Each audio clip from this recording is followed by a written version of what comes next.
ਸੋ ਦੋਸਤੋ ਅਸੀਂ ਆ ਗਏ ਆ ਮਾਲ ਰੋਡ ਤੇ।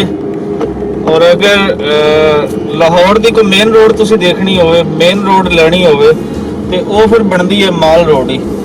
ਕਿ ਅਸੀਂ ਮਾਲ ਰੋਡ ਤੋਂ ਅੰਦਾਜ਼ਾ ਹਰ ਚੀਜ਼ ਦਾ ਲਾ ਸਕਨੇ ਆ। ਲਾਹੌਰ ਦੀ ਬਿਊਟੀ ਦਾ ਵੀ ਅਸੀਂ ਲਾ ਸਕਨੇ ਆ, ਲਾਹੌਰ ਦੇ ਵਿੱਚ ਰਸ਼, ਲਾਹੌਰ ਦੇ ਜਿਹੜੀ ਸੰਸਾਨੀ ਦੀ ਕੈਫੀਅਤ ਹੈ ਉਹ ਵੀ ਅਸੀਂ ਵੇਖ ਸਕਨੇ ਆ। ਸੋ ਇਸ ਟਾਈਮ ਹਾਂ ਅਸੀਂ ਮਾਲ ਰੋਡ ਤੇ, ਔਰ ਨਹਿਰ ਤੋਂ ਅਸੀਂ ਨਾਲ ਹੀ ਅਸੀਂ ਲੈਫਟ ਸਾਈਡ ਤੇ ਇਸ ਨੂੰ ਅਸੀਂ ਇਨ ਹੋਇਆ। ਸੋ ਦੇਖੋ ਜੀ ਮਾਲ ਰੋਡ ਦੇ ਵਿੱਚ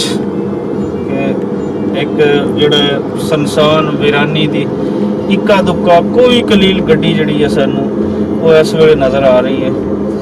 ਔਰ ਜਿਸ ਤਰ੍ਹਾਂ ਅਸੀਂ ਪਹਿਲੇ ਗੱਲ ਕਰਦੇ ਆ ਰਹੇ ਹਾਂ ਕਿ ਇਹ ਸ਼ਾਇਦ ਅਸੀਂ ਕੁਝ ਲੇਟ ਕਰ ਦਿੱਤਾ ਹੈ, ਲੇਕਿਨ ਅਜੇ ਵੀ ਬਹੁਤ ਬਿਹਤਰ ਹੈ। ਇਹ ਦੇਖ ਕੇ ਲੋਕਾਂ ਦਾ ਰਿਸਪਾਂਸ, ਲੋਕ ਘਰਾਂ 'ਚ ਬੈਠ ਗਏ, ਲੋਕਾਂ ਦੇ ਦਫ਼ਤਰ ਬੰਦ ਹੋਏ, ਸਿਵਾਏ ਬੱਚਿਆਂ ਦੇ, ਟੀਨਏਜਰ ਦੇ, ਜਿਨ੍ਹਾਂ ਨੇ ਇਹਨਾਂ ਛੁੱਟੀਆਂ ਨੂੰ ਇੰਜੋਇਮੈਂਟ ਸਮਝ ਲਿਆ ਹੈ।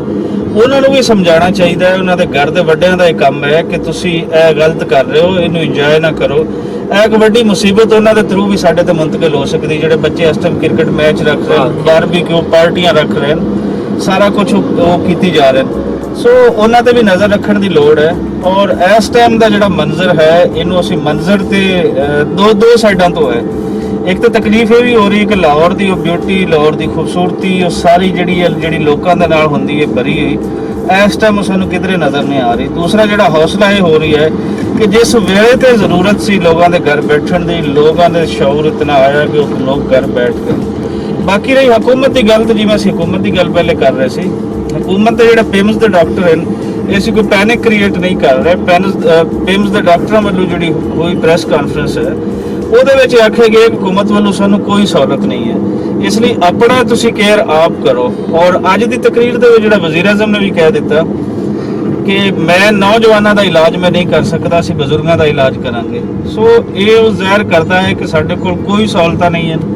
ਜਿਹੜੇ ਲੋਕ ਸੁਣ ਰਹੇ ਹਨ ਉਹ ਆਪਣੇ ਆਪ ਨੂੰ ਬਚਾਉਣ, ਆਪਣੇ ਨਾਲ ਦੇ ਲੋਕਾਂ ਨੂੰ ਬਚਾਉਣ। ਜੇ ਤੁਸੀਂ ਇਹਤਿਆਤ ਨਾ ਕੀਤੀ, ਤੁਹਾਡੇ ਕਿਸੇ ਇੱਕ ਦੀ ਬੇਇਹਤਿਆਤੀ ਦੀ ਵਜ੍ਹਾ ਤੋਂ ਤੁਸੀਂ ਪੂਰੇ ਖਾਨਦਾਨ ਲਈ, ਆਪਣੇ ਪੂਰੇ ਆਸੇ-ਪਾਸੇ ਵਾਸਤੇ ਅਜ਼ਾਬ ਜਿਹੜਾ ਹੈ ਉਹ ਤੁਸੀਂ ਲਿਆ ਸਕਦੇ ਹੋ। ਸੋ ਬਹੁਤ ਜ਼ਿਆਦਾ ਕੇਅਰ ਕਰਨ ਦੀ ਲੋੜ ਹੈ। ਕੇਅਰ ਕਰੋ, ਹਕੂਮਤ ਤੇ ਨਾ ਰਹੋ। ਇਹ ਕੇਅਰ ਦਾ ਤੇ ਜਿਹੜਾ ਹੈ ਹੀ ਹੈ ਮਾਮਲਾ, ਤੇ ਇਹਦੇ ਨਾਲ ਸਾਡੇ ਯਾਰ ਦੋਸਤ ਆ ਜਿਹੜੇ ਉਹ ਵੀ ਮੈਦਾਨ 'ਚ ਆ ਗਏ ਕਿ ਉਹ ਵੀ ਕੋਈ ਫਾਇਦਾ ਚੁੱਕ ਲੈਣ। ਹੁਣ ਮੈਂ ਅੱਜ ਦੇਖ ਰਿਹਾ ਸੀਗਾ ਇੱਕ ਪ੍ਰੈਸ ਕਾਨਫਰੰਸ, ਉਹਨਾਂ ਦਾ ਮੁਤਾਲਬਾ, ਉਹਨਾਂ ਨੇ ਖੱਤ ਲਿਖਿਆ ਵਾ। ਇਹ ਜਿਹੜੀਆਂ ਪ੍ਰਾਈਵੇਟ ਯੂਨੀਵਰਸਿਟੀਆਂ ਵਾ, ਇਹਨਾਂ ਦੇ ਜਿਹੜੇ ਐਸੋਸੀਏਸ਼ਨ ਦੇ ਸਦਰ ਆ ਜਨਾਬ ਚੌਧਰੀ ਅਬਦੁਰਰਹਿਮਾਨ ਸਾਹਿਬ, ਉਹਨਾਂ ਨੇ ਇੱਕ ਖੱਤ ਲਿਖਿਆ ਵਜ਼ੀਰ ਆਜ਼ਮ ਨੂੰ ਕਿ ਕਿਉਂਕਿ ਸਾਨੂੰ ਯੂਨੀਵਰਸਿਟੀਆਂ ਬੰਦ ਕਰਨੀਆਂ ਪੈ ਰਹੀਆਂ, ਕਿ ਤੁਸੀਂ ਐਵੇਂ ਕਰੋ, ਸਾਡੇ ਲਈ ਮਾਲੀ ਪੈਕੇਜ ਅਨਾਉਂਸ ਕਰੋ ਤਾਂ ਕਿ ਜਿਹੜੇ ਅਸੀਂ ਟੀਚਰਾਂ ਨੂੰ ਤਨਖਾਹ ਦੇ ਸਕੀਏ। ਵੀ ਟੀਚਰਾਂ ਨੂੰ ਤਨਖਾਹ ਦੇਣੀ ਜ਼ਰੂਰੀ ਹੈ, ਅਸੀਂ ਵੀ ਕਹਿੰਦੇ ਆ ਕਿ ਉਹਨਾਂ ਨੂੰ ਬਗੈਰ ਤਨਖਾਹ ਤੋਂ ਨਹੀਂ ਬਿਠਾ ਸਕਦੇ। ਪਰ ਯੂਨੀਵਰਸਿਟੀਆਂ ਜਿੰਨਾ ਕਮਾ ਰਹੀਆਂ ਵਾ, ਜਿੰਨਾ ਅਰਬਾਂ ਰੁਪਏ ਇਹਨਾਂ ਨੇ ਕਮਾਏ ਆ, ਇਹ 2 ਮਹੀਨੇ ਤਨਖਾਹ ਨਹੀਂ ਦੇ ਸਕਦੀ, 1 ਮਹੀਨੇ। ਉਹਨਾਂ ਨੇ ਪੈਸੇ ਮੰਗ ਲੈ ਕੇ ਸਾਡੇ ਤੁਸੀਂ ਅੱਗੇ ਪੂਰੇ ਸਾਲ ਦੇ ਟੈਕਸ ਵੀ ਮਾਫ ਕਰੋ, ਜਿਹੜੇ ਬੋਰਡ ਦੀਆਂ ਫੀਸਾਂ ਉਹ ਵੀ ਮਾਫ ਕਰ ਦਿਓ, ਸਾਨੂੰ ਖਸੂਸੀ ਰਿਲੀਫ ਪੈਕੇਜ ਵੀ ਦੇ ਦਿਓ।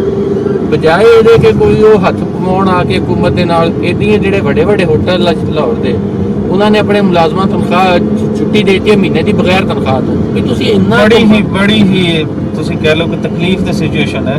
ਇੱਥੋਂ ਪਤਾ ਚੱਲਦਾ ਹੈ ਕਿ ਸਾਨੂੰ ਅਹਿਸਾਸ ਕੀ ਹੈ, ਅਸੀਂ ਕਿਤਨੇ ਅਹਿਸਾਸ ਆਈ, ਅਸੀਂ ਕਿਤਨੀ ਬੇਹਿਸ ਕੌਮ ਆ।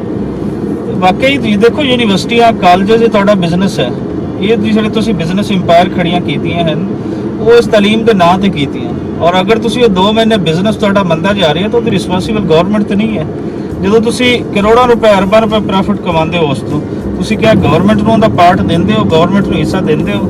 ਸੋ ਬਿਜ਼ਨਸ ਦੇ ਵਿੱਚ ਜਿਹੜੀ ਮੁਸੀਬਤ ਆਈ ਹੈ ਸਭ ਲਈ ਸਾਂਝੀ ਆਈ ਹੈ। ਇਹ ਨਾ ਤੇ ਕਿ ਗਵਰਨਮੈਂਟ ਦੇ ਥਰੂ ਆਈ ਹੈ ਕਿ ਅਸੀਂ ਇਹ ਕਹੀਏ ਕਿ ਗਵਰਨਮੈਂਟ ਦਾ ਲਿਆਇਆ ਹੋਇਆ ਅਜ਼ਾਬ ਹੈ।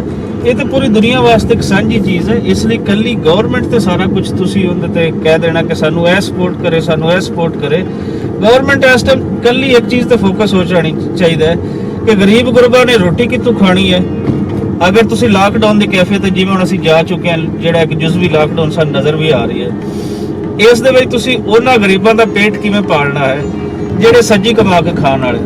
ਦੂਸਰੇ ਨੰਬਰ ਤੇ ਤੁਸੀਂ ਇਹ ਦੇਖਣਾ ਹੈ ਕਿ ਤੁਸੀਂ ਇਸ ਸਟੇਟ ਨੂੰ ਰਨ ਕਿਵੇਂ ਕਰ ਸਕਦੇ ਹੋ।